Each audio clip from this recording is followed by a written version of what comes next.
If you're in your 20s or your 30s and you feel like everyone else is figuring life out or they're moving way ahead of you, you are not alone. A lot of people feel behind, but the truth is that feeling comes from the pressure that we have put on ourselves and not necessarily where we are in life. And today we're going to talk about why you feel behind and how to reset so you can actually take the steps towards getting the thing that you want. The first question I like to ask myself when I get stuck in a comparison loop or I'm starting to feel behind is, am I measuring my timeline against someone else's timeline, or am I looking at what I want for my life? We tend to compare ourselves to our friends, our coworkers, our family members, siblings, parents. You may have baby boomer parents like I do, where by the time they were 25 or 30, they already had the house, had the marriage, they were advancing in their careers. And while these are good things and deserve to be acknowledged and celebrated, it is important to realize that these are different times, different era, different economy, and their achievements and their timelines belong to them. So I will never say don't take advice or warnings from parents or siblings or even friends, especially if they have achieved great things. But you really have to look at the things that you desire, how you want your life to feel.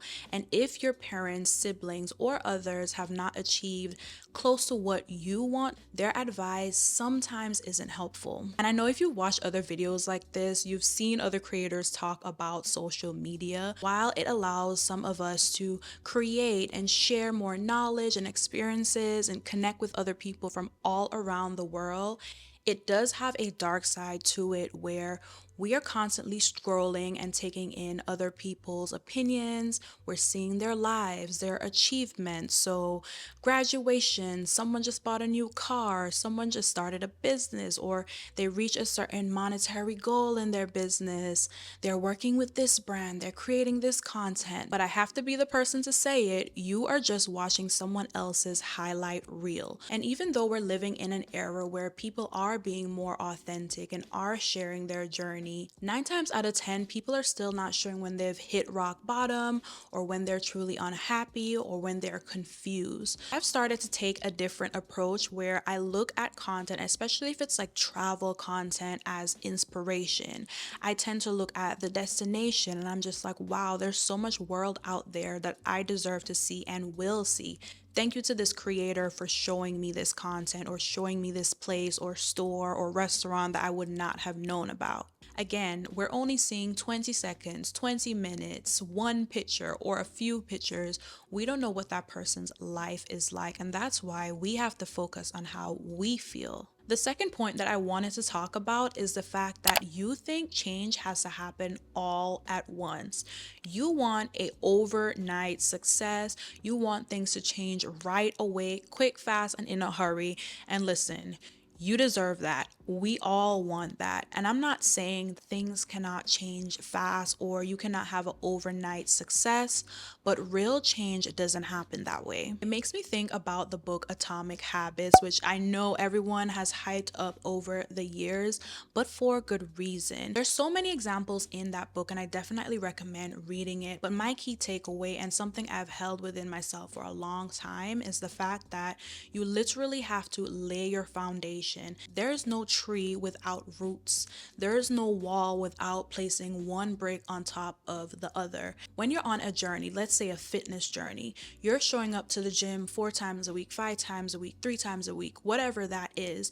You don't call or text everyone like, hey, I'm showing up to the gym today. You just don't. You keep going and the results speak for themselves. And I don't think a lot of people talk about this enough. Real change is repetitive, it's consistent, and it's quiet. A lot of people tend to think if I can't do everything now or figure it out now, then why start? Or they freeze. That is the problem with all or nothing thinking.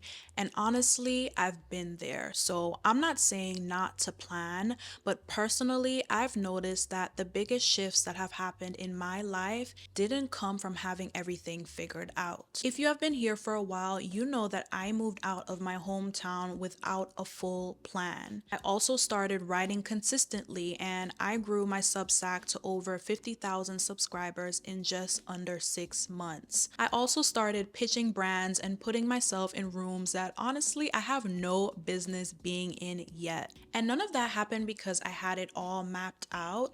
I just decided to move before everything was perfect. But one of the things I've worked through and still continue to work through is that internal pressure to feel like everything has to make sense right away. And that's why having support really matters. Internal pressure, or feeling like you have to have everything figured out right now, isn't always logical, it's internal. So I'm really glad to be partnering with BetterHelp on today's video. Therapy helps you to step out of your all or nothing thinking. It also helps you to see progress realistically and set goals based off of where you are, where you want to go, and your specific needs and wants. BetterHelp makes it easy to get started. You can get matched with a licensed therapist quickly, and if it's not the right fit, you can switch at any time.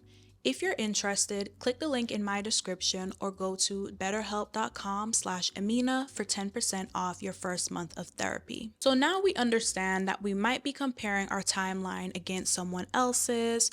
We also understand that we may have to talk through realistically what that looks like for us. But let's talk about resetting. The first point that I jotted down is the fact that I think a lot of us need to start making smaller decisions. So when it comes to wanting to create content or starting your writing journey or maybe even getting another job, I think a small decision looks like after work or whenever we're able, using 1 hour to apply for the jobs or to write or to record the video. We don't have to wait until we have all of this free time or a free day. You just need to find a free time slot every day to work on the thing. The second point that I jotted down is sometimes we just need a change of routine. So that may look like starting your day without checking your phone right away, or possibly waking up an hour earlier or 30 minutes earlier so that you have you time. And I know it can be hard, especially if you have kids, you have obligations, maybe you have to commute an hour to work or 2 hours to work. I don't know your individual situation, so I understand it's easier said than done. But again, as someone who made a lot of excuses for a long time, it feels so good to make the time and be intentional. I look at it as making sure that your mind is yours first, or putting on your armor so you're better equipped to deal with any challenges that may come in the day.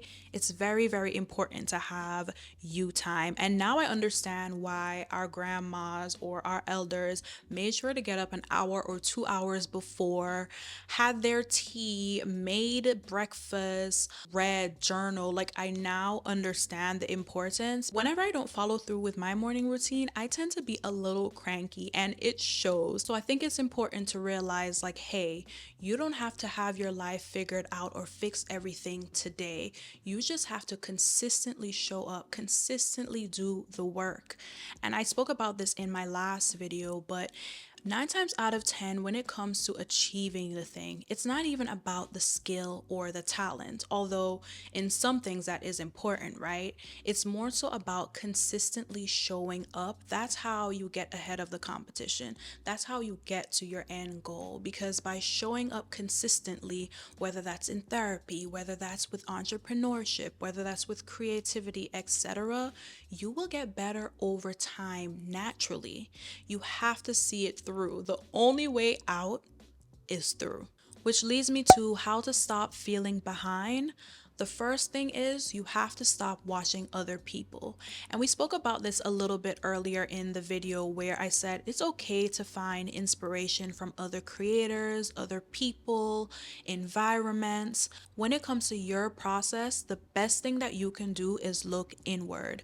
No one is going to have that skill, that lived experience. No one is going to have the perspective that you have. No one can be you. You are essentially the blueprint. I don't think a lot of us spend enough time experimenting with our routines or our habits. I'm not talking about a day or a week or a month.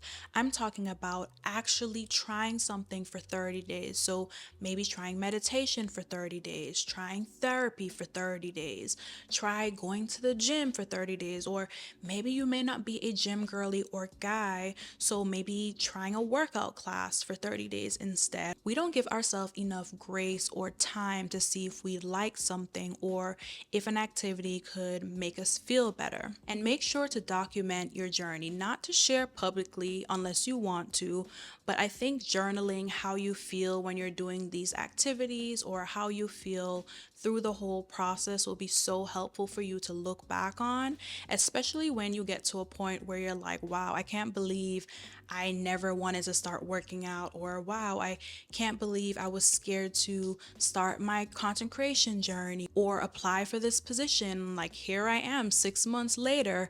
I think there's something so cool about seeing your timeline and seeing how you have changed, even though it doesn't seem like that right away. The last point that I wrote down is to choose one area to reset first. I'm someone that gets overwhelmed easily. So, in order for me to complete a lot of things at one time, I have to put aside specific days or hours to work on things, or else it just all gets scrambled in my head. When it comes to resetting or wanting to stop feeling behind, choose one thing this week and go after it. That might look like your routine, that might look like trying a workout class or going to the gym or going for evening walks now that the weather is nice again. I just wanted to remind you that you are not behind. You're probably trying to build a life that feels like you, and that takes honesty, it takes intention, and it does take time. Make sure to like and subscribe if you want to see more self-improvement videos or girl talk videos. Also, comment down below if you can relate to feeling behind in life and if anything I said in this video resonated. We're going to get through this together. I'll see you all in the next one.